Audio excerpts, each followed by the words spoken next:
Le monde de la finance est un empire de chiffres et de données.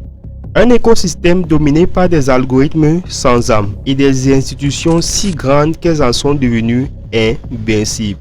Dans nos précédentes vidéos, nous avons parlé de BlackRock. Nous avons décrypté Vanguard. Ces noms ne sont pas ceux d'hommes, mais d'armées de gestionnaires qui dirigent plusieurs milliers de milliards de dollars avec une précision chirurgicale. Ce sont des monstres de puissance qui incarnent la logique froide et implacable du marché. Mais au cœur de cet univers, il existe une anomalie. Quelque part dans le Nebraska, il y a un homme qui a défié cette logique.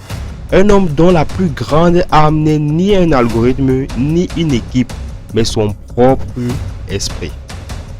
C'est un homme qui refuse la vitesse, qui ignore les tendances. Il a construit une fortune colossale en s'appuyant sur des principes que l'on pensait oublier. La patience, l'humilité et le bon sens. Dans cette vidéo, nous allons découvrir la philosophie de Warren Buffett, l'homme qui a su que la vraie richesse ne se trouve pas dans la vitesse, mais dans la sagesse. Préparez-vous à une leçon de vie qui va bien au-delà de la finance.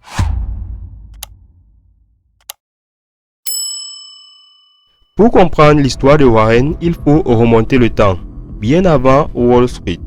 Avant même l'université de Columbia, il y avait un enfant à Omaha, fasciné non pas par les super-héros, mais par les chiffres. À 6 ans, alors que ses camarades jouaient avec des billes, il vendait des paquets de chewing-gum de porte en porte, calculant déjà sa marge avec une précision déconcertante. À 11 ans, il a franchi une étape qui a changé le cours de sa vie. Il a utilisé ses économies pour acheter 3 actions de City Service. C'était l'histoire d'une obsession précoce, non pas pour de l'argent à lui-même, mais pour la mécanique sous-jacente qui le créait. Il ne voyait pas un jeu, mais une logique. Une logique qui a forgé la passion et la discipline d'un jeune homme qui savait déjà exactement ce qu'il voulait devenir.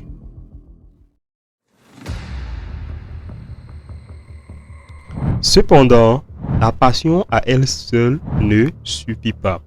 L'esprit de Warren Buffett a été forgé par un homme, son mentor, Benjamin Graham, considéré comme le père même de l'investissement de valeur.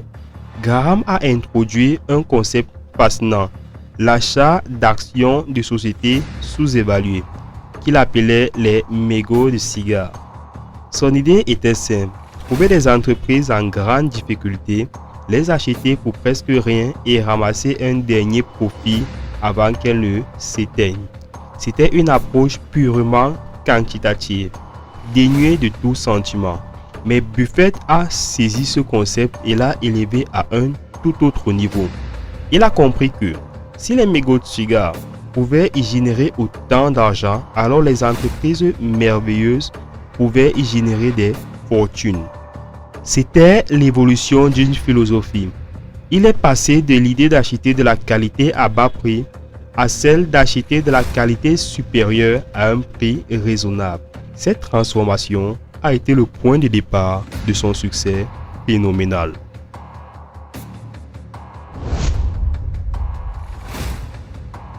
Contrairement à d'autres, le point de départ de son empire ne fut pas une start-up innovante, mais une usine textile en déclin, appelée Berkshire Hathaway. Veuillez m'excuser si jamais j'écorche un peu le nom. C'était une affaire en faillite. Un autre de ces mégots de cigares que Graham aurait adoré. Mais Warren Buffett n'avait pas l'intention de la faire renaître de ses cendres.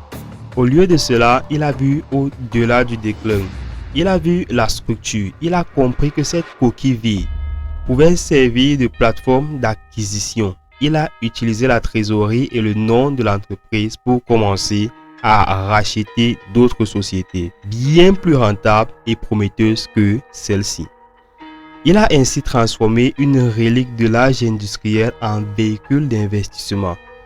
L'usine a fini par fermer, mais sa carcasse est devenue un vaisseau qui a transporté sa fortune vers les sommets. Cette période a marqué le moment le plus important de son évolution.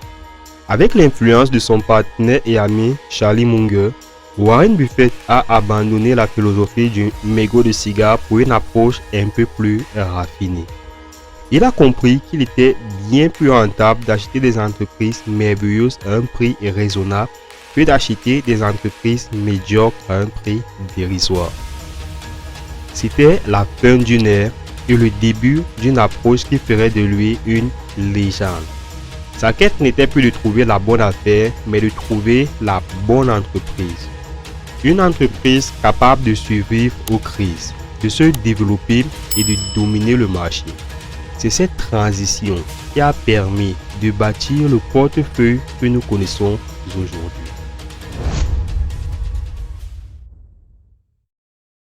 Si la vie de Warren Buffett est une histoire, sa philosophie d'investissement est un manuel. Et ce manuel repose sur 3 piliers fondamentaux qui sont à l'opposé des doctrines de Wall Street. Le premier et le plus important est la distinction entre le prix et la valeur. Pour la plupart des gens, un billet de 10 € vaut 10 €. Pour Buffett, le marché boursier est un magasin qui vous propose parfois ce billet pour 5 €. Son principe est donc simple. Ne jamais payer plus que cela ne vaut. Imaginez que vous ayez une maison. Vous ne vous fiez pas seulement au prix affiché, vous évaluez l'état de la maison, son quartier, son potentiel pour déterminer sa valeur intrinsèque. Pour Buffett, une action n'est rien d'autre qu'une part d'une entreprise. Et il n'y a pas de meilleur investissement que d'acquérir une entreprise de qualité à un prix inférieur à sa valeur. C'est ce que les investisseurs appellent une marge de sécurité. Le deuxième pilier est une idée simple et ingénieuse qu'il emprunte à son ami l'investisseur Charlie Munger, le moat ou fossé économique. Pensez à un château fort. Ce qui le protège, c'est son fossé, sa rivière. Un moat est l'avantage concurrentiel durable d'une entreprise. C'est ce qui la protège des rivaux. Pour Buffett, plus le fossé est large, meilleur est l'investissement. Pour Coca-Cola, le moat n'est pas le soda en lui-même, mais la puissance de la marque. Il serait donc impossible pour un concurrent de la copier. Pour Geico, l'avantage est son coût de production incroyablement bas, lui permettant d'être plus compétitif. Pour American Express, son mode est un effet de réseau. Plus il y a de commerçants et d'utilisateurs, plus la valeur du service augmente pour tous. Le troisième pilier est une règle de vie. Investissez dans ce que vous comprenez. Buffett a longtemps évité la technologie, non pas parce qu'il n'y croyait pas, mais parce qu'il n'y comprenait pas le fonctionnement.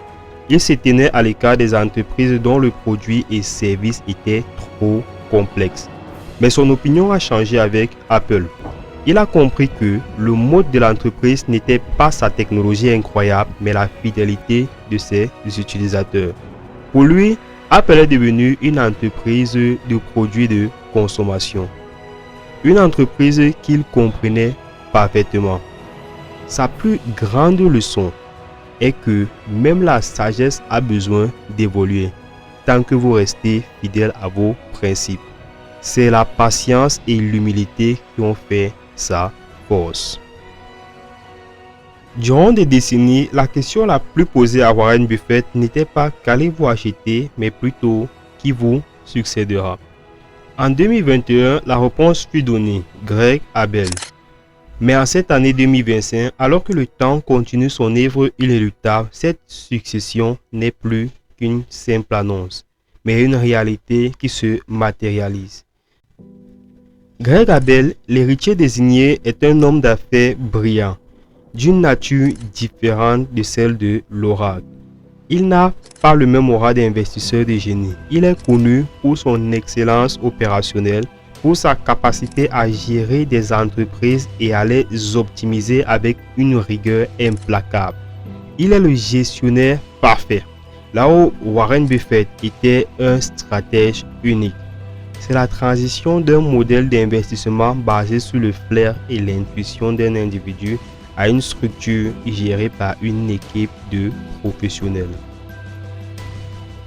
C'est l'un des moments les plus critiques de l'histoire financière moderne. La question qui se pose est la suivante. La philosophie de Buffett va-t-elle survivre sans son créateur? Abel continuera-t-il à acheter des entreprises ou va-t-il se concentrer sur la gestion des joyaux existants? Le monde a les yeux rivés sur Berkshire, car sa transformation ne sera pas seulement un changement de direction, mais le test ultime pour la philosophie qui a toujours dépendu d'un homme pour exister.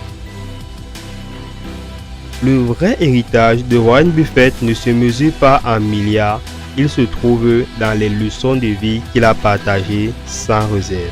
La patience, l'humilité et la discipline. Ce ne sont pas là des outils d'investissement, mais des principes de vie. Il a toujours répété qu'il fallait penser à l'entreprise comme si elle était la vôtre. Il fallait savoir avoir peur quand les autres étaient avides et être avide quand les autres ont peur. Ces mots simples ont influencé des millions de personnes à travers le monde, bien au-delà des marchés boursiers. Mais l'héritage de Buffett est aussi un testament de générosité. Avec son ami Bill Gates, il a créé le Giving Pledge, un engagement pour les milliardaires à donner la majeure partie de leur fortune à des œuvres caritatives. Lui-même a promis de faire don de 99% de sa richesse. Sa philanthropie n'est pas qu'un simple chèque, mais une philosophie aussi bien pensée que ses investissements. Il n'est pas seulement un capitaliste, mais un humaniste, conscient que la véritable richesse est celle que l'on partage. La fin de l'ère Buffett à la tête de Berkshire n'est pas une défaite, mais l'aboutissement d'une vie. Le départ de l'oracle marque la fin d'une certaine manière de faire de la finance, une façon qui prône la patience et l'humilité. Mais sa philosophie n'est pas un concept dépassé. Au contraire, elle est plus pertinente que jamais dans un monde où la vitesse et le bruit dominent. Le livre de son histoire d'investisseur se referme, mais le manuel qu'il a écrit pour le monde reste ouvert. Greg Abel tiendra les rênes, mais les principes de Buffett continueront d'inspirer des générations d'investisseurs, car la plus grande leçon de l'oracle reste la même. La richesse ne se crée pas en un jour, mais en une vie, avec la patience et le bon sens. La fin d'une ère, mais le début d'une légende. Et vous, pensez-vous que dans un monde dominé par la part du gain et les intelligences artificielles, la philosophie de Warren Buffett est-elle encore d'actualité? Partagez-nous vos avis en commentaire. Et surtout, n'oubliez pas de vous abonner et de liker la vidéo pour nous donner de la force. Sur ce, c'était Prince 47 Code Lab et j'espère sincèrement que cette vidéo vous a plu. Prenez soin de vous. Peace.